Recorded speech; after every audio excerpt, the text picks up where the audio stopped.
ha habido, hay y habrá mañaneras. Bueno, vamos a iniciar la semana.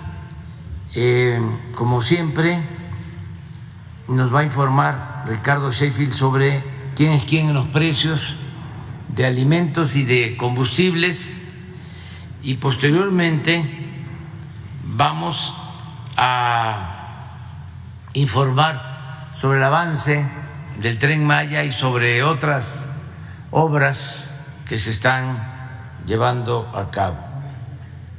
Hoy es un día especial, 10 de abril. Hoy recordamos el asesinato del gran dirigente campesino Emiliano Zapata. Zapata es el iniciador del movimiento agrario en México. Él llamó primero a su pueblo, a Nenecuilco, en Ayala, a tomar las armas para enfrentar a la dictadura porfirista que protegía a los latifundistas, a los grandes hacendados.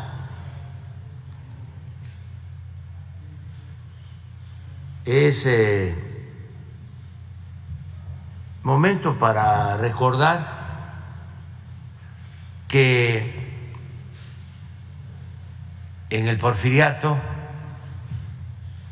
las haciendas invadían las tierras de los pueblos,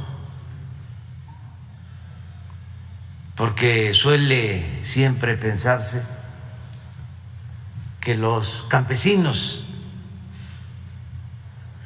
son los invasores,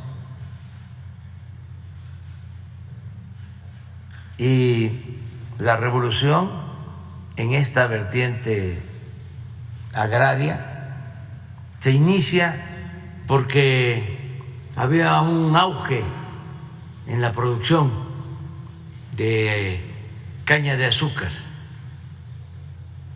y las haciendas cañeras, pero también en las haciendas enequeneras de Yucatán, porque había un auge del enequén. Allá ese auge del enequén llevó a la esclavitud de los mayas y también a la esclavitud de los yaquis, que desde Sonora eran deportados para trabajar como esclavos en las haciendas enequeneras.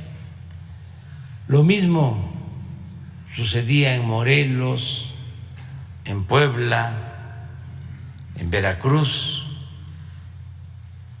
Existía en ese entonces Valle Nacional, que está en el Papaloapan, en la cuenca del Papaloapan, cerca de Tuxtepec, y ahí se sembraba caña y sobre todo tabaco, y se tenía peones encasillados, esclavos que eran enganchados para ir a trabajar a esas haciendas. Bueno, en Morelos, por ese auge de la industria azucarera, las haciendas invadían las tierras de los pueblos. Y había una hacienda que se llamaba El Hospital en Anenecuilco, era de un señor Escandón, muy amigo de Porfirio Díaz. Estos hacendados eran los que imponían a los gobernadores. Y esa hacienda invadía cada vez más las tierras de los habitantes de Anenecuilco. Y siempre iban a llevar sus escritos a Cuernavaca, al gobernador, y nunca les hacían caso. Y cada vez perdían más sus tierras que se las habían entregado, o mejor dicho, se las habían respetado desde tiempos inmemoriales, desde la época de la colonia, desde las leyes de India, tenían sus documentos, eran los dueños legítimos, legales de esas tierras. Entonces iban a pedir justicia y los gobernadores nunca los atendían. Hay la anécdota de que el gobernador de Morelos de ese entonces envió uno de esos escritos al hacendado, al señor Escandón, y la respuesta del hacendado al gobernador fue por demás prepotente. Le recomendó que le dijera a los de Anenecuilco que si querían sembrar, que lo hicieran en maceta. Por eso los ancianos, que eran los encargados de estas gestiones, una tarde, noche, llamaron al pueblo a una asamblea. No tocaron las campanas como era la costumbre. Se corrió la voz, se reunieron y ahí informaron que ya no podían seguir con la gestión porque no se avanzaba y que ellos ya estaban grandes, ya estaban cansados y que necesitaban gente joven, sangre nueva, para continuar con la gestión. Y ahí en la asamblea eligieron a Emiliano Zapata, que era joven. Zapata aceptó, no hablaba mucho, solo lo único que dijo fue que si lo iban a apoyar había que, usó una expresión, fajarse los pantalones. Y fue, creo que una vez a Cuernavaca a hacer gestión y se dio cuenta que por esa vía no se iba a lograr nada. En ese entonces Francisco Madero convoca a tomar las armas en contra de Porfirio Díaz y él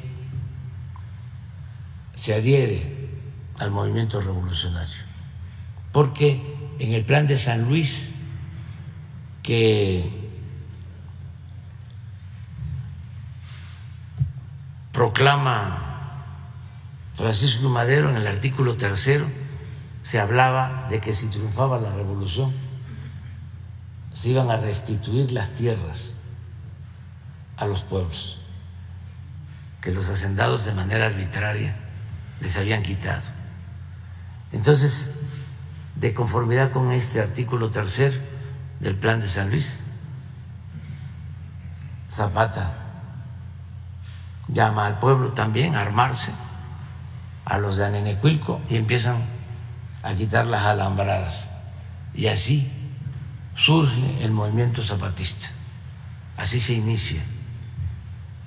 Desde 1911 hasta el 10 de abril de 1919, en que es asesinado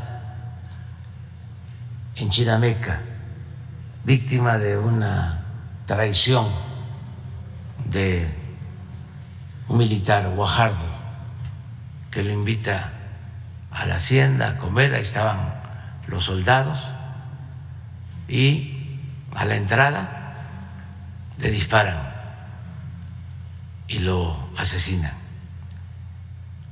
Un dirigente campesino auténtico que cuando triunfa el movimiento maderista mantenía muy buena relación con el apóstol de la democracia, don Francisco I. Madero, pero con la intriga los separaron, que fue una desgracia, porque si hubiesen actuado juntos, el maderismo hubiese triunfado y era el triunfo de la democracia, pero los separaron. Cuando se llevaban bien, Madero hasta lo invitaba a que se pasaran un tiempo, que platicaran en Tehuacán, Puebla, que habían baños termales. Y Madero le tenía mucha consideración, y Zapata también, pero no se entendieron porque hubo muchas intrigas, sobre todo durante la presidencia interina de la Barra, y los separaron. En ese entonces, cuando todavía se llevaban bien, Madero, de manera respetuosa y sin malas intenciones, pensando de que Zapata se lo merecía, le ofreció una hacienda. Y la respuesta de Zapata fue muy fuerte, y eso demuestra lo que eran sus convicciones. Le contestó diciéndole: yo no fui a la revolución para hacerme hacendado. Un dirigente cabal, íntegro, con principios. Entonces hoy lo recordamos. Ahora sí vamos con Ricardo Sheffield.